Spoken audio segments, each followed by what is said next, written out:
இன்றைக்கு யாழ்ப்பாண சிறைச்சாலையிலே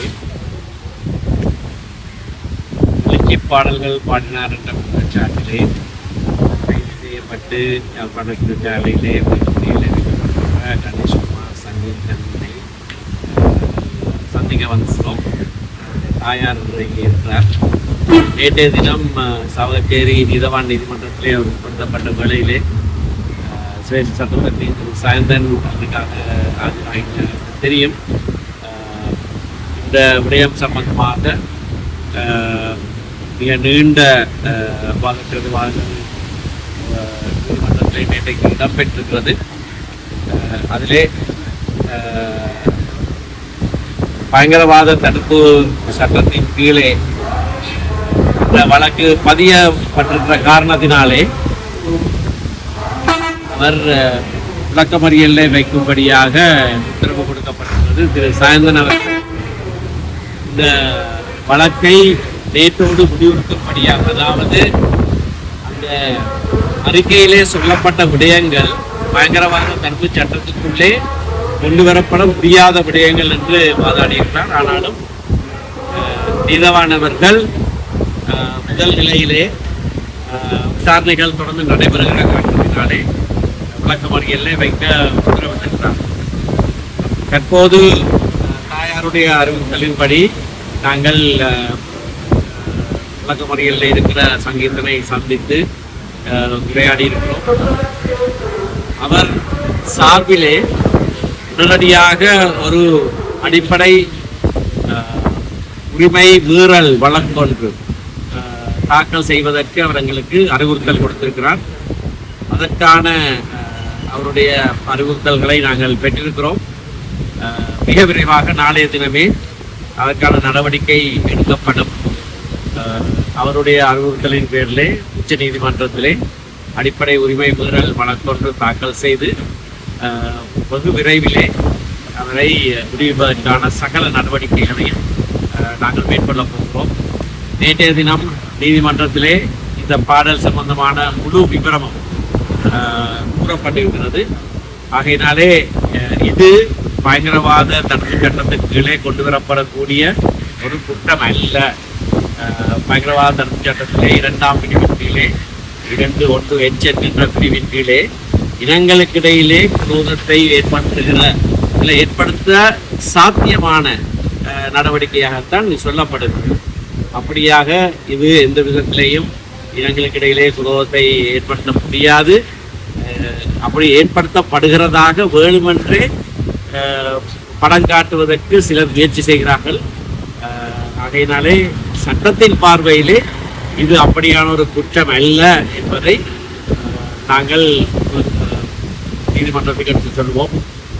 ஏற்கனவே நீதிமன்றத்திலே சொல்லப்பட்ட விடயங்கள், ஆனால் விசாரணை முடியும் வரைக்கும் அது குறித்து நீதவான் நடவடிக்கை எடுக்காத காரணத்தினாலே உச்ச நீதிமன்றத்திலே இது அடிப்படை உரிமை மீறல் என்கின்ற விடயத்தை சுட்டிக்காட்டி உடனடி நிவாரணத்திற்காக நாங்கள் நடவடிக்கை எடுப்போம். அதற்கான முழு அதிகாரமும் விளக்கமறியலில் இருக்கிற சங்கீதனாலும் அவருடைய தாயார்னாலும் எங்களுக்கு வழங்கப்பட்டுள்ளது.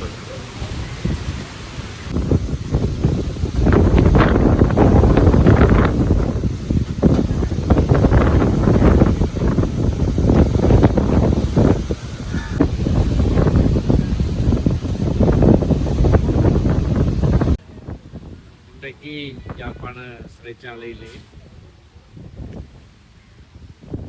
பாடல்கள் பாடினார் என்ற குற்றச்சாட்டிலே கைது செய்யப்பட்டு யாழ்ப்பாண சிறைச்சாலையிலே கணேஷ்குமார் சங்கீதனை சந்திக்க வந்துள்ளோம். தாயார் இங்கே இருக்கிறார். நேற்றைய தினம் சாவகச்சேரி நீதவான் நீதிமன்றத்திலே உட்படுத்தப்பட்ட வேளையிலே சிரேஷ்ட சட்டமன்றி திரு சாயந்தன் அதுக்காக ஆஜராகிட்டு தெரியும். இந்த விடயம் சம்பந்தமாக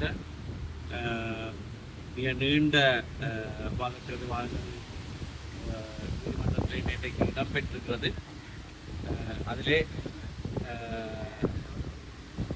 பயங்கரவாத தடுப்பு சட்டத்தின் கீழே இந்த வழக்கு பதியப்பட்டிருக்கிற காரணத்தினாலே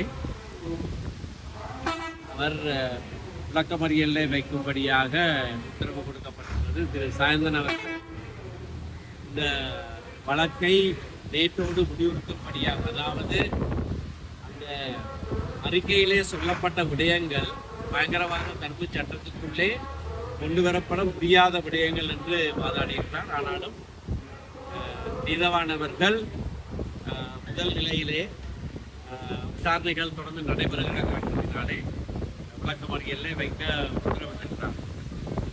தற்போது தாயாருடைய அறிவுறுத்தலின்படி நாங்கள்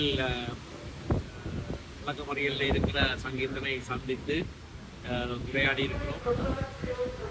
அவர் சார்பிலே உடனடியாக ஒரு அடிப்படை உரிமை மீறல் வழக்கொன்று தாக்கல் செய்வதற்கு அவர் எங்களுக்கு அறிவுறுத்தல் கொடுத்திருக்கிறார். அதற்கான அவருடைய அறிவுறுத்தல்களை நாங்கள் பெற்றிருக்கிறோம். மிக விரைவாக நாளைய தினமே அதற்கான நடவடிக்கை எடுக்கப்படும்.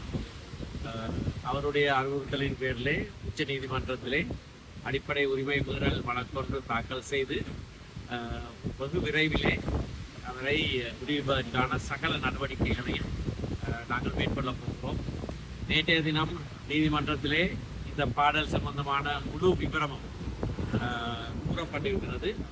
ஆகையினாலே இது பயங்கரவாத தடுப்பு சட்டத்தின் கீழே கொண்டு வரப்படக்கூடிய ஒரு குற்றம் அல்ல.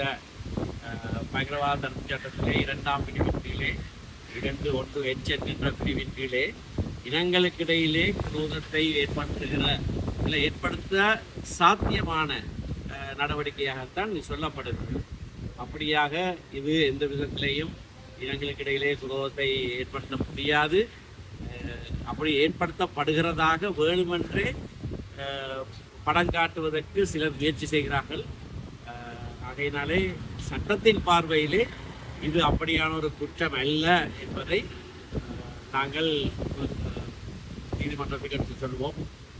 ஏற்கனவே நீதிமன்றத்திலே சொல்லப்பட்ட விடயங்கள், ஆனால் விசாரணை முடியும் வரைக்கும் அது குறித்து நீதவான் நடவடிக்கை எடுக்காத காரணத்தினாலே உச்ச நீதிமன்றத்திலே இது அடிப்படை உரிமை மீறல் என்கின்ற விடயத்தை சுட்டிக்காட்டி உடனடி நிவாரணத்திற்காக நாங்கள் நடவடிக்கை எடுப்போம். அதற்கான முழு அதிகாரமும் விளக்கமறியலில் இருக்கிற சங்கீதனாலும் அவருடைய தாயார்னாலும் எங்களுக்கு வழங்கப்பட்டுள்ளது.